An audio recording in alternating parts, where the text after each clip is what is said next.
In 2010, a small country in Africa had a dream. They wanted a brand new, world-class seaport, one that would transform their coastline and their economy forever. Leaders stood at podiums and made promises. Citizens watched cranes rise on the horizon and believed that something was finally changing. China offered to build it. China offered to fund it. And China offered to do it fast. No lengthy negotiations. No uncomfortable questions about governance. No environmental studies dragging on for years. Just a handshake, a loan agreement, and construction crews arriving within months. The country said yes. And for a few years, everything looked like a miracle. But the ships never came in the numbers they promised. The revenue projections turned out to be fantasy. The loan repayments kept arriving every quarter, whether the port was busy or not. And slowly, quietly, the debt began to suffocate the very country that had borrowed the money. Today, that port doesn't belong to that country anymore. It belongs to China for the next 99 years. This is how China is buying the world, and why almost nobody stopped them. To understand what China is doing, you have to go back to 2013.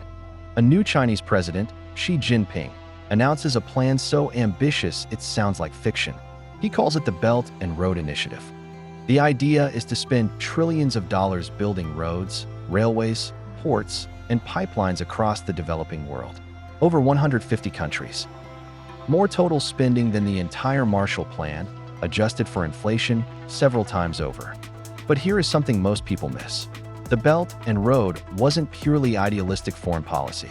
China had spent decades building enormous industrial capacity, steel mills, cement factories, construction companies, that it no longer needed at home. The infrastructure boom inside China was slowing down. All of that capacity had to go somewhere. In many ways, the Belt and Road was a jobs program for Chinese industry, dressed up as international development. On the surface, it still looked like generosity on a scale the world had never seen. A rising superpower investing in nations that the West had long ignored. No lectures about democracy. No conditions about press freedom. No delays while committees in Washington debated governance reform. While the World Bank took years approving a single highway, China could break ground in months.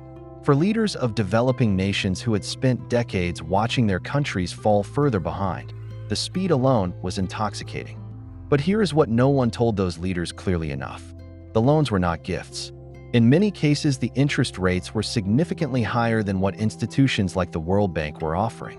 The contracts frequently required Chinese state-owned companies to handle construction, bringing their own workers and materials rather than employing local labor. And buried deep in those contracts were clauses about collateral, about what would happen if the borrower couldn't pay. Most of the leaders who signed never read those clauses carefully. Some who did signed anyway. Because the alternative was nothing, and nothing, for a country that needed a port or a railway or a power station, was not acceptable. Let's go back to that port, because it wasn't in some anonymous country. It was in Sri Lanka, and its name was Hambantota. In 2007, Sri Lanka borrowed hundreds of millions from Chinese state banks to build the port. The interest rates were far higher than Western alternatives, and the port, when it opened, was nearly empty.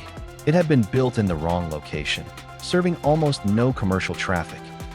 Sri Lanka couldn't repay the debt, so in 2017, it handed China a 70% stake in Hambantota Port on a 99-year lease, the same length as Britain's lease of Hong Kong.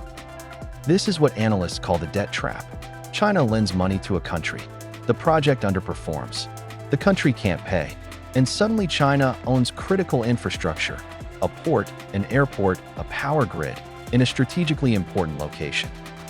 In Zambia, Chinese lenders held influence over the national electricity company when debt couldn't be repaid.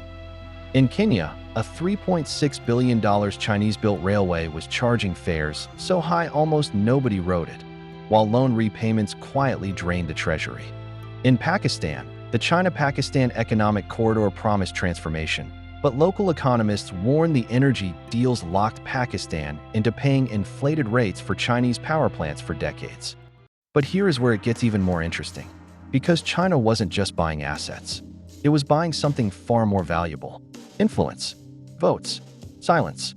When human rights resolutions about China's treatment of Uyghurs came up at the United Nations, dozens of African and Asian nations, many of them deeply in debt to Beijing, voted against them or abstained. Coincidence? Perhaps. But researchers at multiple universities studied the voting patterns and found a statistically significant relationship between Chinese debt exposure and diplomatic support for Beijing. The correlation was too consistent to dismiss. The rest of the world eventually noticed, and the response was surprisingly unified and surprisingly slow. In 2021, the G7 nations announced a $600 billion infrastructure initiative to compete with the Belt and Road.